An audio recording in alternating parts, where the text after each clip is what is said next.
会長だってみんなそうじゃないですか。会長って職業と俺一番いいと思ってて、名前もないし、みんな会長って言ったらあれ一番いい職業だよね。あれね、本当に責任は取らない。でも利益は吸い上げる。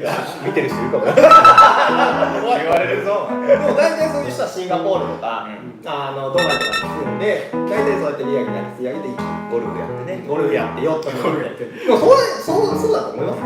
ゴルフ行こうって言われるもんな。